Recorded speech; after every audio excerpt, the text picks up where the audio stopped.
ഹോസ്പിറ്റലിൽ പോയി വന്ന ക്ഷീണത്തിൽ മിന്നും മെഡിസിനും കാര്യങ്ങളൊക്കെ കഴിച്ചിട്ട് അങ്ങനെ ഉറങ്ങിപ്പോയി കേട്ടോ. അതേപോലെ നോമ്പ് നോറ്റ ക്ഷീണത്തിൽ ഷാനി അങ്ങനെ ഉറങ്ങി.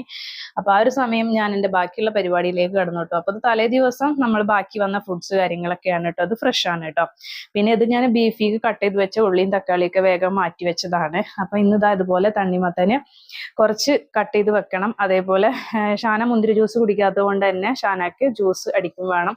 അപ്പൊ മിന്നുവിന് ഞാനിതാ കുറച്ച് ചോറ് കുക്കറിലിട്ട് വേവിച്ച് വെച്ചിട്ടുണ്ട് കേട്ടോ. അപ്പൊ ഞാനിതാ ഈ ഒരു ചോപ്പർ ഫില്ലാക്കി തന്നെ എടുത്തിട്ടുണ്ട് കേട്ടോ. അപ്പൊ നമുക്കിതിൽ കറക്റ്റ് 2 ഗ്ലാസ്സിനുള്ള ജ്യൂസ് കിട്ടിയിട്ടുണ്ട് കേട്ടോ. കുറച്ചൊന്ന് ടൈറ്റ് ഉണ്ടായിരുന്നു. ഞാൻ പിന്നെ ഒന്നിങ്ങനെ അമർത്തി വെച്ച് അങ്ങോട്ട് ഫില്ല് ചെയ്ത് കൊടുത്തു കേട്ടോ. കണ്ടില്ലേ, കറക്റ്റ് 2 ഗ്ലാസ്സിന്. അപ്പം ഒരു ഗ്ലാസ് ഷാനാക്ക്, പിന്നെ ഒരു ഗ്ലാസ് അങ്ങനെ ഫ്രിഡ്ജിൽ വെച്ചു കേട്ടോ. പിന്നെ ഇതുപോലെ ഒരു ആപ്പിളും കട്ട് ചെയ്ത് വെച്ചു കേട്ടോ. കൂടുതലായിട്ട് നമ്മൾ ടേബിൾ നിറക്കാനോ അല്ലെങ്കിൽ പാത്രങ്ങളുടെ എണ്ണം കൂട്ടാനായിട്ടോ ഞാനൊന്നും തന്നെ ചെയ്യുന്നില്ല കേട്ടോ. നമുക്ക് വേണ്ട ആവശ്യത്തിന് വേണ്ട ഫ്രൂട്ട്സ് കാര്യങ്ങളൊക്കെ കട്ട് ചെയ്ത് വെക്കുക. അതേപോലെ കഴിച്ചതിന്റെ ബാക്കി അങ്ങനെ ഫ്രിഡ്ജിൽ തന്നെ വെക്കും. പിന്നെ നമ്മൾ പിറ്റേ ദിവസം അതന്നെ എടുത്തിട്ട് പിന്നെ അതിക്ക് തികയാത്ത വരുമ്പോൾ നമ്മൾ ഫ്രഷ് എടുത്തിട്ട് വീണ്ടും വെക്കുകയാണ് കേട്ടോ ചെയ്യുന്നത്. അല്ലാതെ നമ്മൾ ഈ ഒരു ഫുഡ് ഐറ്റംസുകളൊന്നും വേസ്റ്റ് ആക്കി കളയാറില്ല. അപ്പൊ എനിക്കിതാ ഇന്നലത്തെ മുന്തിരി ജ്യൂസും ഉണ്ട് കേട്ടോ. പിന്നെ നമ്മളെ നാരങ്ങ കലക്കിയതും ഇതുപോലെ ഒഴിച്ചിട്ട് ഇതേപോലെ ഗ്ലാസ് കൊടുക്കണം, ഫ്രിഡ്ജിൽ കയറ്റി വെക്കും. പിന്നെ ഇതാ നമ്മുടെ മെയിൻ ഐറ്റംസ് ആണല്ലോ നോമ്പ് തുറക്ക്, ഈത്തപ്പഴം.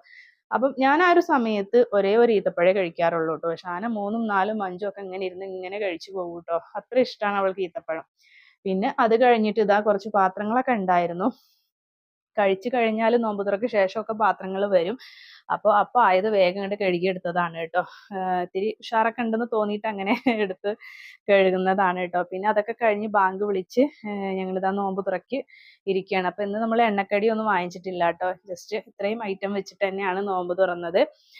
പിന്നെ രാത്രിക്ക് ഇത് കഴിഞ്ഞിട്ട് ബീഫ് കറിയും അതേപോലെ നെയ്ച്ചോറും ഒക്കെ ഉണ്ടാക്കിയിട്ടുണ്ട് കേട്ടോ. അപ്പൊ അത് ഇതില് ഞാൻ ആഡ് ചെയ്തിട്ടില്ല, കാരണം വീഡിയോ ലെങ്ത് ആയി പോകും പറഞ്ഞിട്ടാണ്.